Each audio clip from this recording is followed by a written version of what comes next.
Julia Barreto may bagong boyfriend na, kilalanin.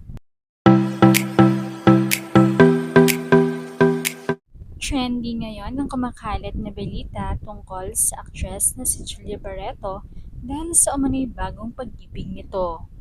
Marami ng mga netizens ang nagulat at natuwa dahil finally raw ay sana nahanap na ni Julia ang lalaking para sa kanya matapos ang dalawang relasyon na pinagdaanan niya. Una ay kay Joshua Garcia at pangalawa ay kay Gerald Anderson.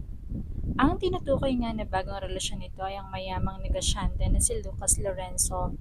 Si Lucas nga ay kapatid ni Basti Lorenzo na asawa ni Claudia Barreto. Kapatid din nito si Mateo Lorenzo na asawa naman ni Erich Gonzalez. Kilala sa pagiging pribado ang pamilya Lorenzo, hanggat maaari ay ayaw nilang maging laman sila ng mga balita. Kaya nga kung mapapansin, simula nang kinasal si Erich kay Mateo ay wala nang naging balita ukol dito. Tumigil na rin siya sa pag-arte at pribado at payapang namuhay kasama ang kanilang anak at asawa. Habang si Claudia naman bilang hindi naman ito pinasok ang pag-aartista ay mas lalong naging pribado nang mapakasal nga ito kay Basti Lorenzo. Pumutok ang unang issue patungkol kay Julia at Lucas nang maghiwalay nga si Gerald at Julia.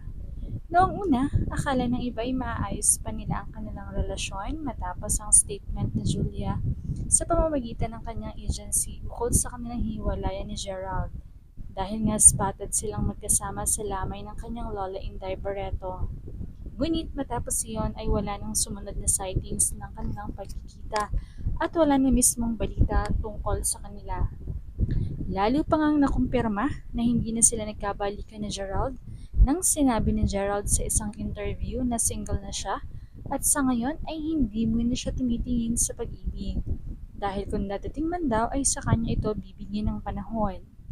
Habang si Julia naman ay busy sa career niya at malamang ay pribado ang kanyang buhay pag-ibig. Spotted nga magkasama si Lucas Lorenzo at Julia sa isang larawan na ibinahagi ni Kuya Kim Atienza online kung saan kasama rin ang iba pang personalidad tulad ng mag-asawang Bello. Kasama rin dito si Danny Barreto at asawa nito. Agaw atensyon naman ito sa mga netizens dahil mukhang totoo ngang may namumuong relasyon sa pagitan nila. Ayon sa mga komento, baka ito na nga ang true love ni Julia. Wala namang masama, maganda at gwapo, parehong mayaman. May nagsasabi naman na tinuhog nilang magkapatid na Lorenzo. May komento pang, sisters na ulit sila ni Erich Gonzalez. Marami ang natuwa ngunit may ilan ding may negatibong reaksyon. Gayunpaman nanatili pa rin na nasa kanila ang desisyon kung ano man ang meron sa kanilang relasyon.